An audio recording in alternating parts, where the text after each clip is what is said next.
Good morning, students. Here we start with gross anatomy lecture of external oblique muscle of abdomen. In the external oblique muscle of the abdomen, first origin, then insertion, and then the nerve supply. In the origin of external oblique muscle, it will take origin by 8 fleshy slips from, here we will draw from the outer surfaces and lower borders of lower 8 ribs. So these are the cross sections, let us draw, these are the cross sections of the outer surfaces and lower borders of lower 8 ribs. This is very important, from outer surfaces and lower borders of lower 8 ribs. So here we are drawing, these are the ribs. So 1, 2, 3, 4, 5, 6, 7, 8, lower 8 ribs. And this is just a cross section. Here I am writing R for the ribs. So this is just a section of the ribs, lower 8 ribs. Remember, outer surface, lower borders of the lower 8 ribs. Now here, 2 more points are important in origin. The origin of external oblique muscle, as we know from the lower 8 ribs, in the form of fleshy digitations from outer surfaces and lower borders, the upper 4 digitations of external oblique muscle, they will interdigitate with that of serratus anterior muscle. So serratus anterior muscle you can show here in the form of these digitations, serratus anterior. So these are the digitations of serratus anterior muscle. Now these upper 4 digitations of external oblique muscle of the abdomen will interdigitate with that of the serratus anterior muscle, and here we will mark this as serratus anterior digitations. And the lower 4 digitations of external oblique muscle, they will interdigitate with that of the latissimus dorsi. They will interdigitate with that of the fibers of latissimus dorsi muscle. So here we can mark this as latissimus dorsi muscle, lower 4 digitations. And now we show the digitations of external oblique. So this is how we are showing the digitations of external oblique. These are the 8 fleshy slips. Here we finish the origin of external oblique muscle. These are the 3 important points of external oblique muscle origin. Now insertion. We will mention the insertion. Insertion is very important in case of external oblique muscle. This insertion will be divided in 2 parts. Now first, posterior, and then the anterior fibers. The most posterior fibers, they are almost vertically directed, vertically oriented, and they will pass vertically downwards and get inserted. Here we are going to draw a section of iliac crest. So if we draw a section of iliac crest on this side, this will be the anterior superior iliac spine, and here we show this as the symphysis pubis. So let us shorten this first. Here we are going to show anterior superior iliac spine, and then over here symphysis pubis, and this is the iliac crest. So the most posterior fibers of external oblique muscle will be directed vertically downwards, and they will be inserted on the anterior half of ventral segment of outer lip of iliac crest. Yes, anterior half of ventral segment of outer lip of iliac crest, and this is the entire iliac crest here, and therefore insertion, the fibers of external oblique, the most posterior fibers of external oblique, they are vertically oriented, and they will be inserted here in the anterior half of the ventral segment of outer lip of the iliac crest.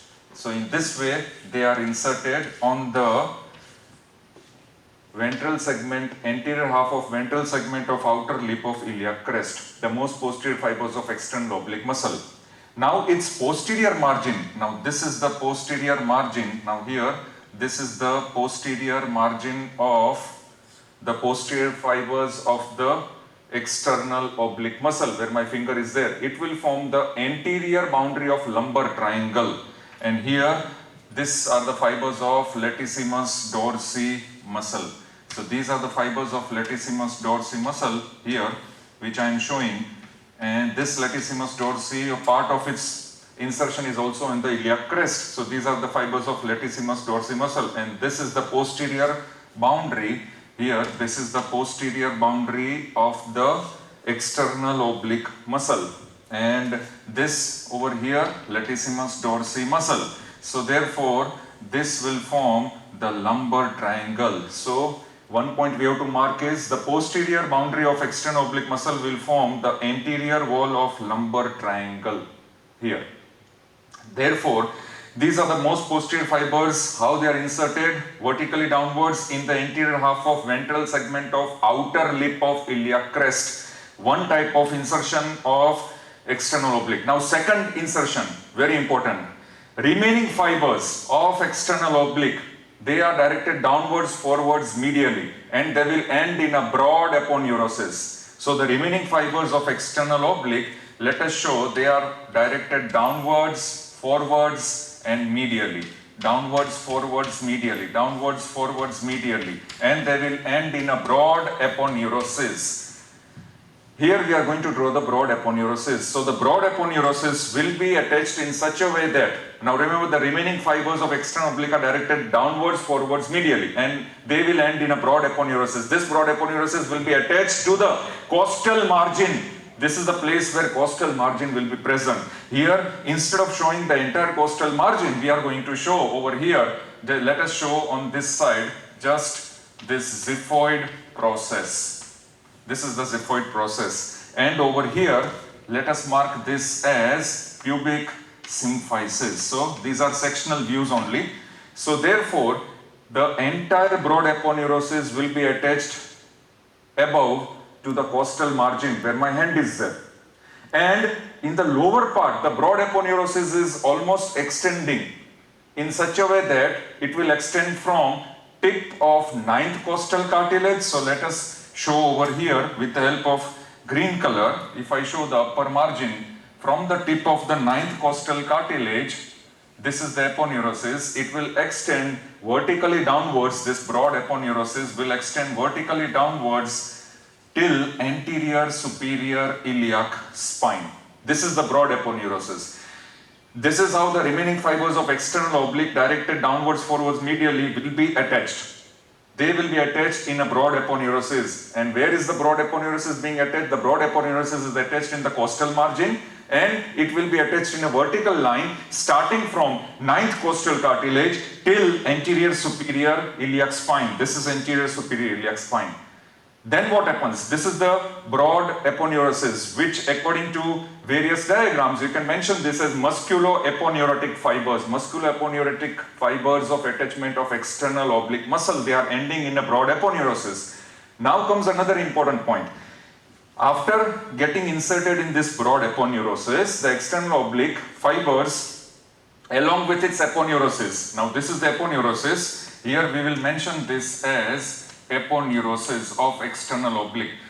The fibers of this aponeurosis will pass anteriorly towards the median plane in front of rectus abdominis muscle. So it will cover the rectus abdominis muscle from the anterior side, and then it will form anterior wall of rectus sheath. So it will form here, if I draw with yellow color, this is the anterior wall of rectus sheath. The aponeurotic fibers are forming the anterior wall of rectus sheath.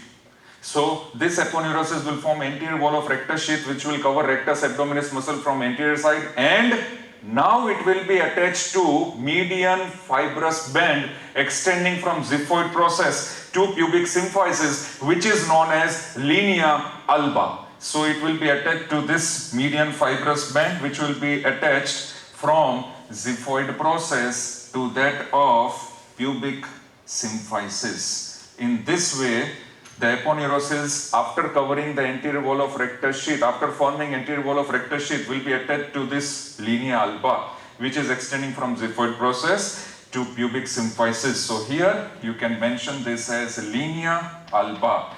This particular line here, this particular line is linea alba.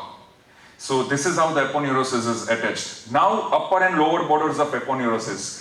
What are the attachments of upper border? As you can see, the upper border of this aponeurosis is almost horizontal. So the upper border of the aponeurosis where my finger is there is horizontal.